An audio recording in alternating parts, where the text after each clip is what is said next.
사랑하는 성도 여러분, 2월 7일 화요일 아침입니다. 하나님의 은혜와 평강이 함께하기를 축복합니다. 좋아요, 구독 꼭 눌러주세요. 우리 천만 성도 큐티하는 그날까지 우리 함께 달려가도록 하겠습니다. 오늘 우리에게 주시는 하나님의 말씀은 사무엘상 9장 1절로 14절까지의 말씀인데요. 우리 1절과 2절의 말씀을 같이 읽도록 하겠습니다. 베냐민 지파의 기스라 이름하는 유력한 사람이 있으니 그는 아비엘의 아들이요 스롤의 손자요 베고라스의 정손이요 아비아의 현손이며 베냐민 사람이더라. 기스에게 아들이 있으니 그의 이름은 사울이요 준수한 소년이라. 이스라엘 자손 중에 그보다 더 준수한 자가 없고 키는 모든 백성보다 어깨 위만큼 더 컸더라. 아멘. 이스라엘 백성들이 왕을 요구했습니다. 하나님께서 왕이 세워짐으로 인하여서 왕의 제도가 그들에게 미치는 그 폐단이 얼마나 큰가를 사무엘을 통하여서 알려주었음에도 불구하고 그들은 여전히 왕을 요구했습니다. 하나님 그들의 요구를 들어주시기로 했습니다. 그래서 하나님께서 요구를 들어주시되 가장 나쁜 것을 들어주시는 것이 아니라 하나님은 그들의 요구와 그들의 인격과 그들의 체제를 인정하기를 원하셨습니다. 그렇지만 그 왕을 섬기되 그 위에 있는 상황, 하나님의 말씀을 순종해야 한다는 그런 전제 조건이 깔려 있는 것이죠. 그래서 그들이 원했던 대로 하나님의 섭리에 따라서 사람을 세우기로 작정하셨습니다. 오늘 바로 그 사람의 선택에 대한 이야기가 나옵니다. 자, 오늘 본문 말씀에서 기스의 아들이라고 하는 그런 유력한 사람, 기스라는 유력한 사람이 있는데 그 사람은 베냐민 지파입니다.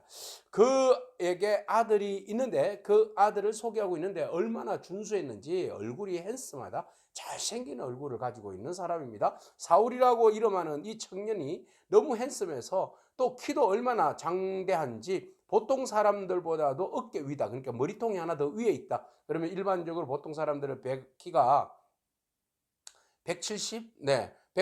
170요? 170이면 190, 180, 190 정도. 아주 키가 큰 아주 거인이죠. 잘생긴 그런 건장한 사람이 있었는데 그 사람을 하나님께서 이스라엘의 첫 번째 왕으로 세우기로 작정하셨던 것입니다. 자, 이스라엘 백성들이 원했던 거죠. 아주 잘생기고 멋있고 덩치가 있고 그리고 이스라엘 백성들을 통솔을 할 수 있는 그런 뭔가 이렇게 마스크가 돼야 되지 않겠습니까? 그래서 그 사람을 선정을 한 거예요. 그런데 그 사람을 어떻게 하나님께서 왕으로 세우시는지 그 과정을 우리에게 보여주고 있는데 먼저 기스에게 나귀가 있었는데 나귀를 잃어버린 겁니다. 암나귀를 잃어버렸어요. 재산이 손실이 온 겁니다. 그래서 사울을 불러서 사환과 함께 나귀 좀 찾으라고 했어요. 그래서 베냐민 진영에 있는 모든 것을 다 찾고 에브라임 진영에까지 찾아보았지만 나귀를 찾을 수가 없었습니다. 자, 나귀를 찾다가 해가지고 이제 니엇니엇해서 이제 오히려 기스가 나귀 찾으러 간 아들을 더 걱정하게 되는 그런 상황이 된 겁니다. 그래서 사울이 그 사환에게 이야기합니다. 이 정도면 됐다. 집에 돌아가자. 우리 아버지가 나귀를 찾다가 오히려 우리 때문에 근심할까 염려가 된다. 가자. 이렇게 이야기를 합니다. 그러자 사환이 잠깐만요. 예, 주인님. 이 동네에 그 하나님의 선지자가 있는데 선견자라고도 이야기하죠. 그에게 한번 물어봅시다. 물어봐서 만약에 그가 대답해 주시면 우리가 암나귀를 찾을 수 있지 않겠습니까? 그래? 그러면 한번 찾아가 볼까? 근데 그분에게 예의가 있어야 되지 않겠느냐? 우리가 그냥 갈 수는 없잖아. 인사라도 해야 되는데. 아유, 내가 때마침 이 호주머니에 돈이 없는데 어떡하면 좋냐? 아유, 저에게 때마침 은 한 세겔이 있습니다요. 한 세겔에 4분의 1이 있습니다. 이거 가지고 그냥 우리가 최선을 다해서 인사를 하면 되지 않겠습니까? 그렇게 하고는 이제 그 선지자, 선견자를 찾아가기로 했습니다.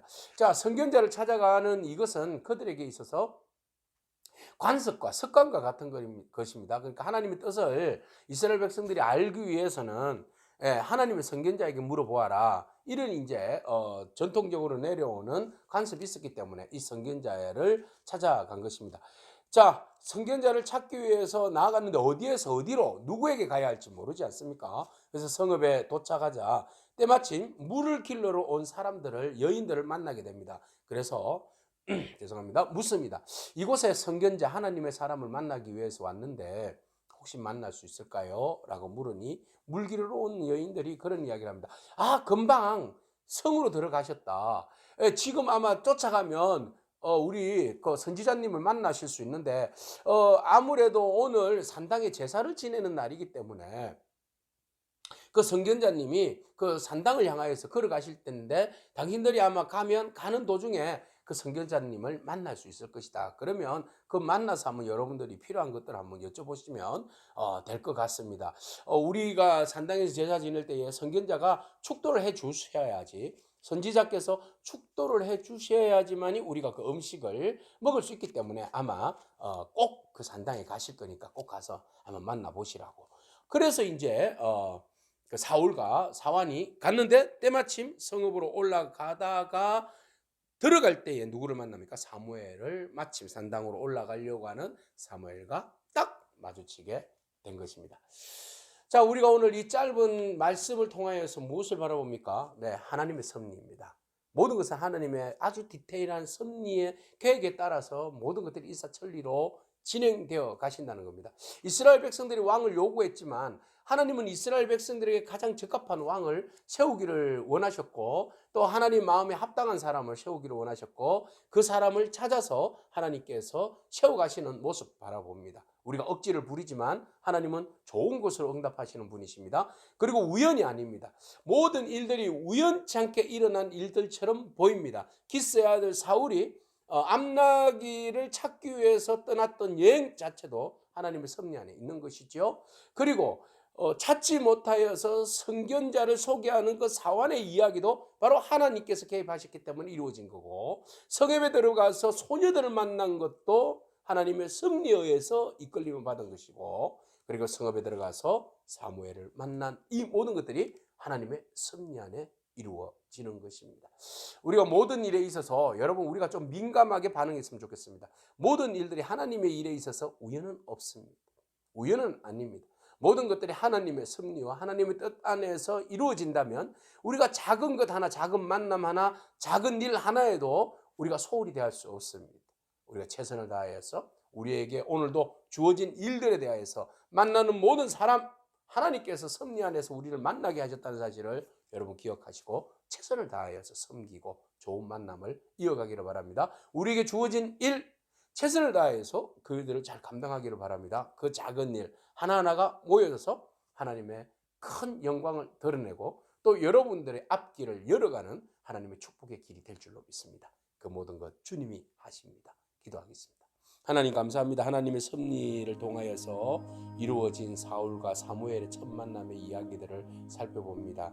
하나하나 한 걸음 한 걸음 한 사건 사건마다 하나님의 보이지 않는 손길을 통하여서 이루어짐을 바라봅니다. 하나님 오늘도 우리의 삶 가운데 하나님께서 인도하여 주시고 도와주시고 함께 하시는 손이 우리를 선한 길로 하나님 기뻐하시는 길로 인도하여 주옵소서. 감사합니다. 예수님에게 하신 이름으로 기도합니다. 아멘. 오늘도 믿음으로 승리하길 축복합니다. 아멘.